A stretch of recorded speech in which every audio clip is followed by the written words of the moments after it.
ওই দিন তুই না দিতে লো তোর মারতে গিয়ে তো কান্দতে সুস্থ হয়ে যাবে না কান্দে নাই এই আবার স্কুল বন্ধ দিল যাই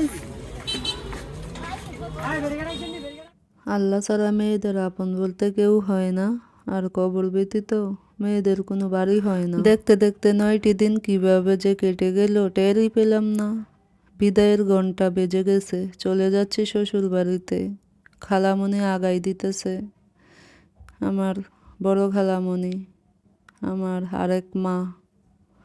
খালারা নাকি দ্বিতীয় মা হয় আমার খালামণির না দেখলে বুঝতেই পারতাম না রাস্তা পর্যন্ত আগাই দিয়ে গেছে আজকে যদি আমার মা বেঁচে থাকতো তাহলে এভাবেই আমাকে আগাই দিয়ে যাইতো আফসোস অল্প বয়সে মা হারাইছি আমার তখনই বেশি কষ্ট লাগে যখন আমার বাড়িটা প্রতিবারই আমাকে বিদায় দিতে গিয়ে কান্না করে দেয় তখন আমার বুকটা ফেটে যায় ওর সামনে আমি কান্নাও করতে পারি না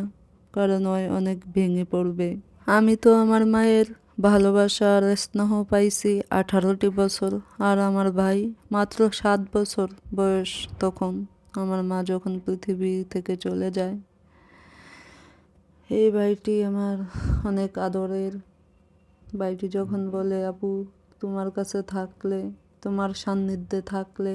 আমি মা মা গন্ধ পাই তখন আর চোখের পানি রাখতে পারি না অল্প বয়সে যারা মা হারাইছেন তারাই বুঝতে পারবেন একমাত্র অল্প বয়সে মা হারানোর কি যন্ত্রণা সরি আমি বয়স দিতে গিয়ে কান্না করে দিচ্ছি কারণ আমার ভাইয়ের মতো অভাগা কপাল আর কারু নেই কারণ খুবই আমার মাথার উপর তো একটা ছাদ আছে আমার হাজব্যান্ড আছে ভালোবাসার মানুষ সবসময় আগলায় রাখে কিন্তু আমার বাড়িটার আমি ছাড়া কেউ নাই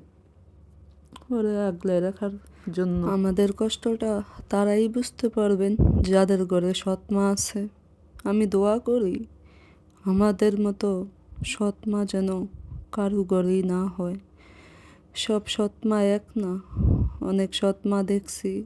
নিজের সন্তানের মতো আগলায় রাখে আমাকে আমার গ্রামের মানুষরা জিজ্ঞেস করেন আমি বাড়িতে যাই না কেন শুধু এতটুকুই বলবো আগে শুনতাম মানুষ বলতো মা মরলে নাকি বাপ তালুই হয়ে যায় এখন তা হারে হারে টের পাচ্ছি শুধু দোয়া করবেন আমি যেন আমার বাড়িটাকে মানুষ করতে পারি আল্লাহ হাফেজ